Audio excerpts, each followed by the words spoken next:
One of the basic start points of any financial planning activity starts by examining what we call the 4 pillars of personal finance. Friends, this is a very simple yet a very profound and important way to get started with one by collating information. Now let's understand what are these 4 pillars that are extremely important to create a robust financial journey for all of us.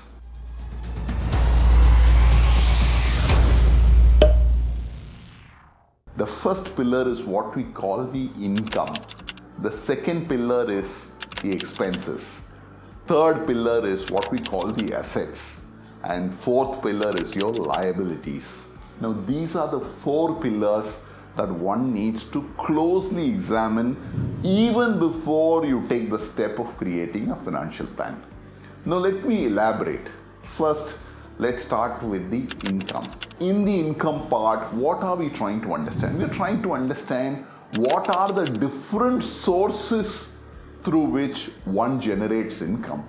For normal salaried employees, it's usually a salary.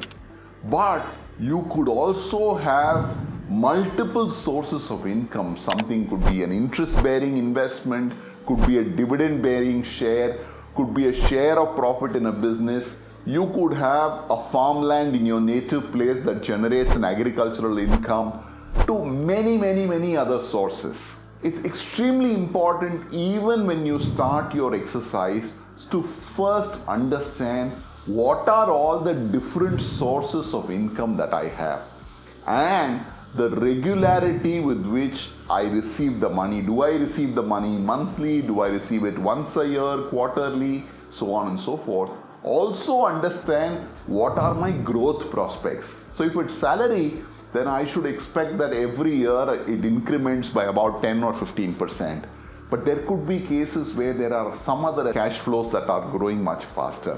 So these are all the exercises that one needs to do when one is taking care of collating information relating to income. Second, when it comes to expenses, extremely important to put it into 2 baskets. What we call the basic living expense. Now these are what we need, irrespective of the fact whether I receive a salary or I receive an income. These are some things I need to pay to stay alive. It could be your basic food, clothing, shelter expenses, your rentals, your EMIs, and so many other things that are bare necessities. These are what we call the need expenses. These are needed. Next is what we call the lifestyle expenses or the want expenses. These are avoidable, can be nice to have but not necessary. These could be in the form of club expenses, dinner with family, movie, entertainment, holiday, hobbies, and many such things. Now differentiating between these 2 expenses and understanding how you have spent over the last 12 months will give you a great idea of projecting for the future. Understand that every expense has a different inflation rate. So it's extremely important to just go back 12 months before you start a financial plan and understand how your expenses have been. And that will give you a great insight in terms of projecting for the future. Incidentally, the basic living expenses is what we use to create the emergency corpus. The basic living expenses into 6 or 12 months becomes the need for your emergency corpus fund. So there are a variety of different uses for this, and that's where I just wanted to kind of give you a heads up. The third pillar is what we call the asset pillar. Now these are assets that one has generated over a lifetime. So which means if you are a 40-year-old person and you've been working for 20 years, then I'm sure you have generated a set of assets on the other side.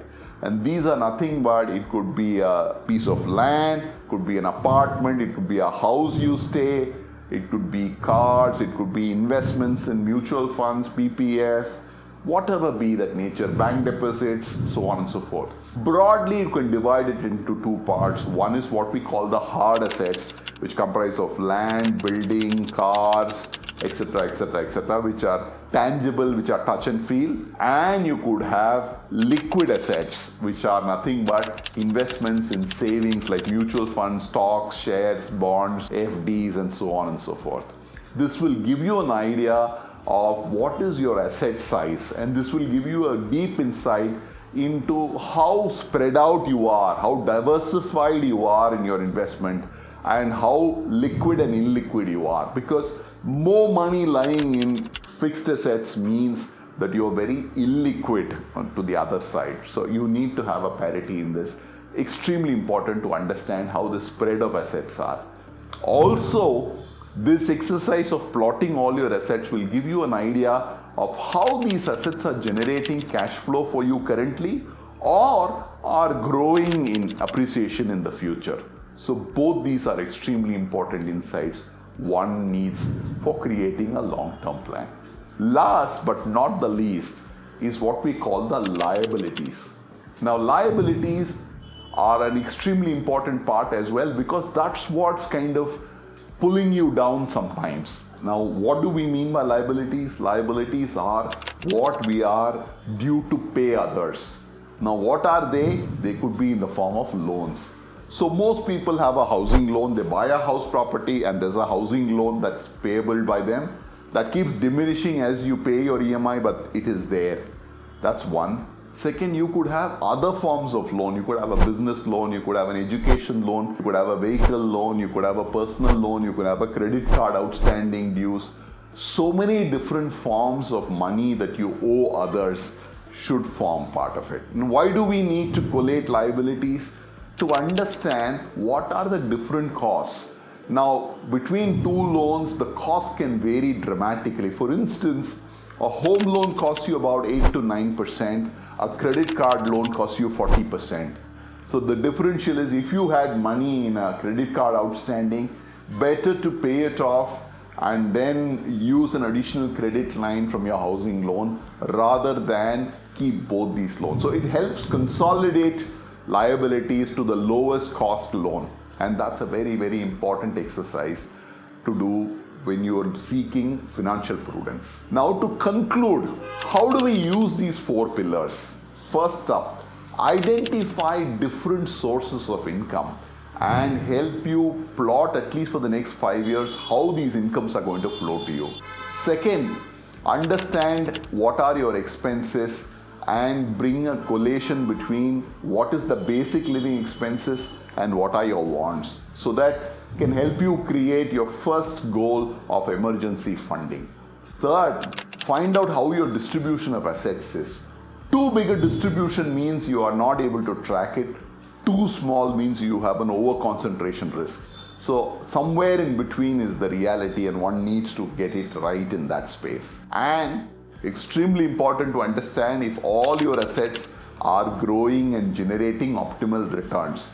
Do you have assets which are dead assets, which are not generating returns or are not growing in the long term? Now is the time to take action on them. Fourth, collate all liabilities so that you get it into a more optimum form. Because remember, liabilities are like a hole in the pot of water. They are draining away precious resources. So no point in trying to fill the pot when you have a hole that's draining. So try and see how you can optimize your liabilities as well. So these are four things that one needs to do even before you sit and start to create a financial plan for yourself. Now, your income minus expenses will give you an idea of how much you can potentially save. And that is where you will get the ammunition to create a path for you to achieve your financial goal, be it retirement or be it children's education, so on and so forth. It's really the analysis of income minus expenditure, the savings, that is going to power the investments that is going to make that happen. So these are extremely important but seldom kind of remembered approach. So I would urge you to take care of your four pillars, namely income, expenditure, assets and liabilities.